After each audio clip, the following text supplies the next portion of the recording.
प्रणाम, नमस्कार, आदाब, वालेकुम सलाम, सत श्री अकाल।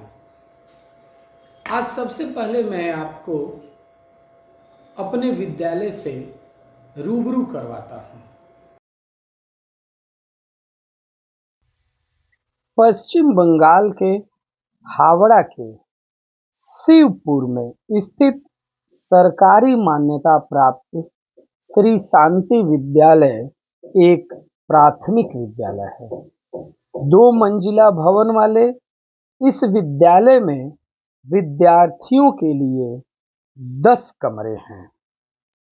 सभी कमरों की दीवारों पर सुंदर चित्र अंकित हैं।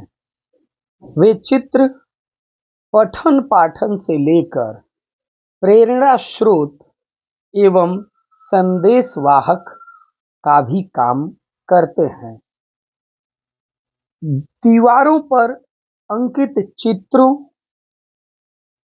को देखकर बच्चे भी खुश हो जाते हैं।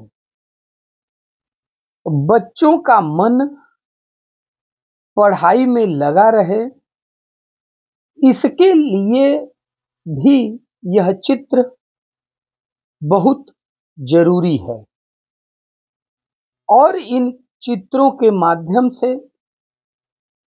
बच्चे बहुत कुछ सीखते भी हैं। कुछ चित्र तो मनमोहक और मन लुभावन भी हैं। इस चित्र से बच्चों को योग करने की प्रेरणा मिलती है।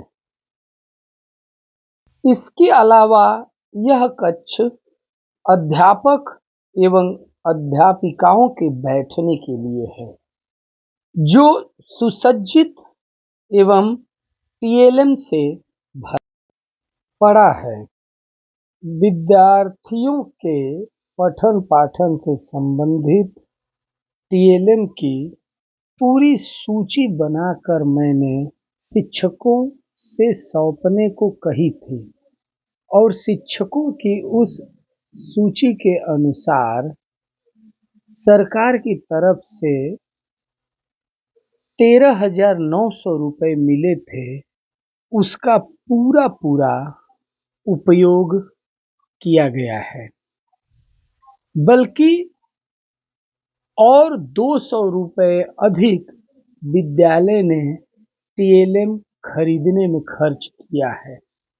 इस तरह से आप देखेंगे कि विद्यार्थियों की पढ़ाई की सुविधा हेतु जो भी जरूरी संसाधन चाहिए वह विद्यालय परिवार उपलब्ध करवाता है। विद्यालय में प्रधान शिक्षक के लिए भी एक अलग से कमरा है। प्रधान शिक्षक कक्ष में भी महापुरुषों, साहित्यकारों एवं कवियों के चित्र टंगे हुए हैं।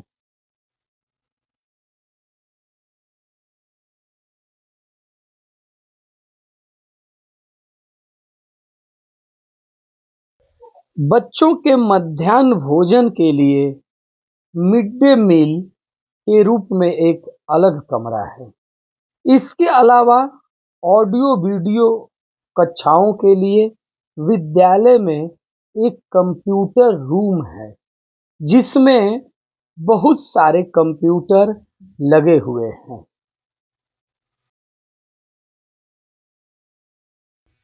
इसके अलावा विद्यार्थियों को प्रोजेक्टर के माध्यम से भी विद्यालय में पढ़ाया जाता है।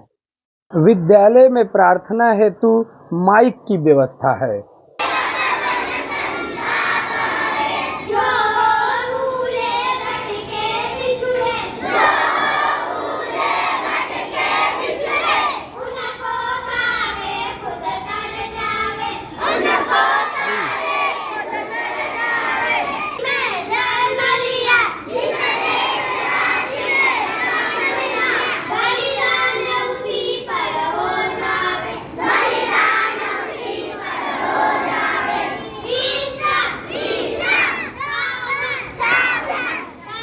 विद्यालय का चप्पा चप्पा सीसीटीवी कैमरे से लैस है।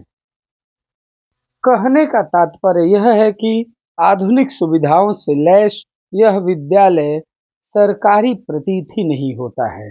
अधिकांश समय जब अभिभावक अपने बच्चों के प्रवेश के लिए आते हैं तो यह संदेह व्यक्त करते हैं कि क्या यह विद्यालय सरकारी है। मैं उन्हें हंसकर आश्वस्त करते हुए कहता हूं कि हाँ, यह विद्यालय सरकारी है। मैं जब से शिक्षक प्रभारी बना हूं तब से लेकर आज तक विद्यालय में मैंने कभी भी किसी भी अभिभावक से एडमिशन से लेकर टीसी तक 1 रुपए का शुल्क नहीं लिया। लेकिन आप जैसा यह विद्यालय आज देख रहे हैं, ऐसा पहले नहीं था। जब मैं शिक्षक प्रभारी बना तब इस विद्यालय में मात्र 5 कमरे थे, जिसमें पठन पाठन के लिए 4 ही कमरे उपलब्ध थे। उसी में और शिक्षक शिक्षिकाएं भी बैठते थे। विद्यालय में शुद्ध पानी पीने की भी व्यवस्था नहीं थी, शौचालय इत्यादि कुछ भी नहीं था। फिर मैंने विद्यालय में बुनियादी सुविधाओं के लिए काम करना शुरू किया और यहीं से मेरे संघर्ष की शुरुआत हुई। सबसे पहले विद्यालय में पानी की व्यवस्था हुई, फिर शौचालय, फिर रूम बनने शुरू हुए, मिड डे मील रूम बना, प्रधान शिक्षक के लिए अलग से कमरा बना। लेकिन इस दौरान दुर्भाग्यवश मुझे बहुत कठिनाइयों एवं संघर्ष से गुजरना पड़ा।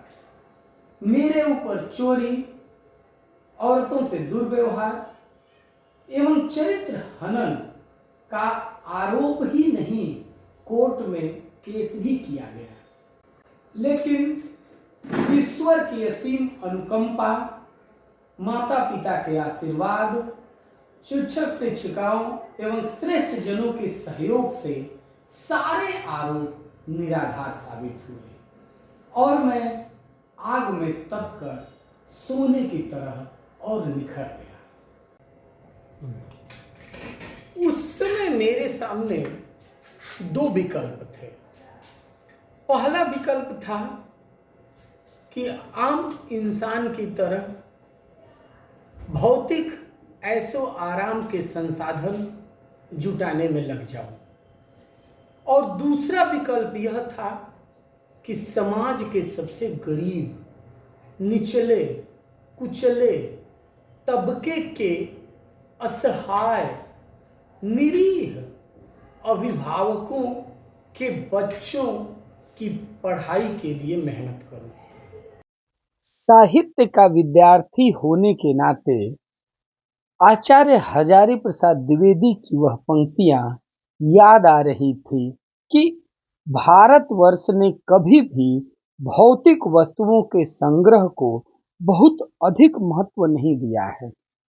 उसकी दृष्टि से मनुष्य के भीतर जो महान आंतरिक गुण स्थिर भाव से बैठा हुआ है, वही चरम और परम है। अतः माता पिता से मिले संस्कारों ने मुझे दूसरे विकल्प को चुनने पर बाध्य कर दिया, जो मुश्किल तो था पर असंभव नहीं। फिर मैं ईमानदारी पूर्वक अपने काम में लग गया, लेकिन ईमानदारी को मूर्खता का पर्याय समझा जाने लगा है।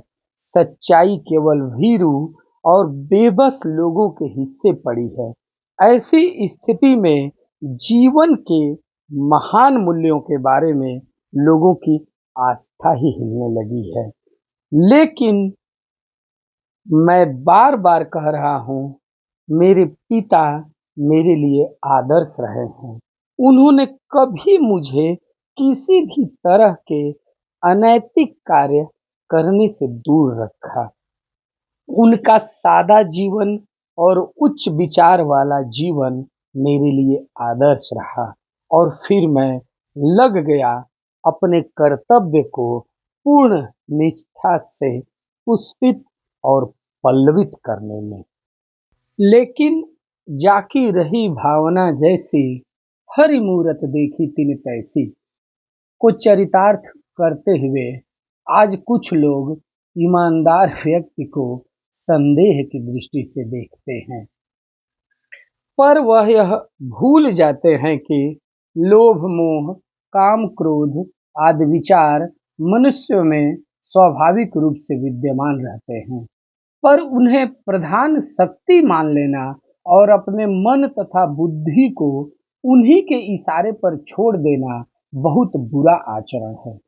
आज यह सब मुझे इसलिए कहना पड़ रहा है क्योंकि एक बार फिर मेरे सामने संघर्ष या समर्पण में से किसी एक को चुनने के लिए बाध्य किया जा रहा है।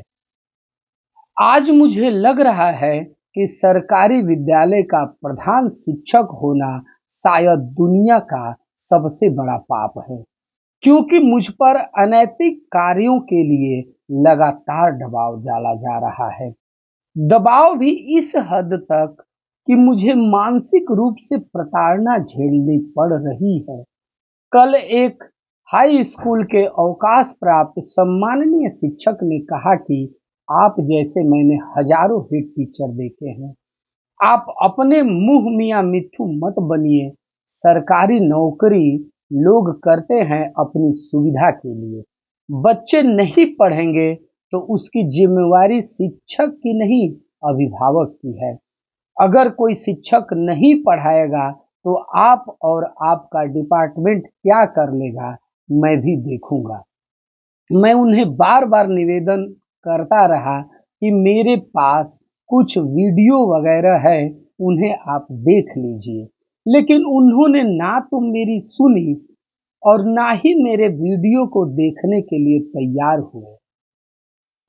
सम्माननीय शिक्षक महोदय ने मुझे लताड़ते हुए इतना भी ध्यान नहीं रखा कि एक सहायक शिक्षक के सामने प्रधान शिक्षक पर इस तरह उंगली उठाना कहाँ तक उचित है।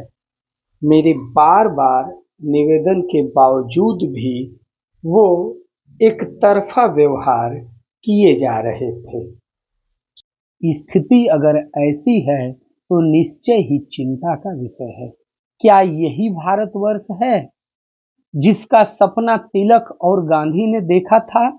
रविन्द्रनाथ ठाकुर और मदन मोहन मालवीय की महान संस्कृति के संवाहक शिक्षक, जिनके ऊपर भारत के भविष्य को संवारने की जिम्मेवारी है, क्या इस तरह भौतिक संसाधनों के जुगाड़ में लग जाएंगे कि ईमानदारी से काम करने वाले लोगों को प्रताड़ित करेंगे? यह सही है कि इन दिनों कुछ लोग ऐसा माहौल बना रहे हैं कि ईमानदारी से मेहनत करके जीविका चलाने वाले निरीह और भोले भाले श्रमजीवी पीस रहे हैं तथा झूठ और फरेब का रोजगार करने वाले फल फूल रहे हैं। लेकिन लोग भूल जाते हैं कि समाज के ऊपरी वर्ग में चाहे जो भी होता रहा हो, भीतर भीतर भारतवर्ष अब भी यह अनुभव कर रहा है कि ईमानदारी सबसे बड़ी चीज है। अब भी सेवा, ईमानदारी, सच्चाई और आध्यात्मिकता के मूल्य बने हुए हैं। वे दब अवश्य गए हैं लेकिन नष्ट नहीं हुए हैं। अब आप सभी के सामने एक प्रश्न के साथ मैं अपनी बात समाप्त करना चाहता हूँ कि क्या ऐसे लोगों के सामने मुझे समर्पण कर देना चाहिए या फिर समाज के सबसे गरीब तबके के असहाय, अशिक्षित, निरीह अभिभावकों के बच्चों के बेहतर भविष्य के लिए संघर्ष करना चाहिए। बहुत बहुत धन्यवाद।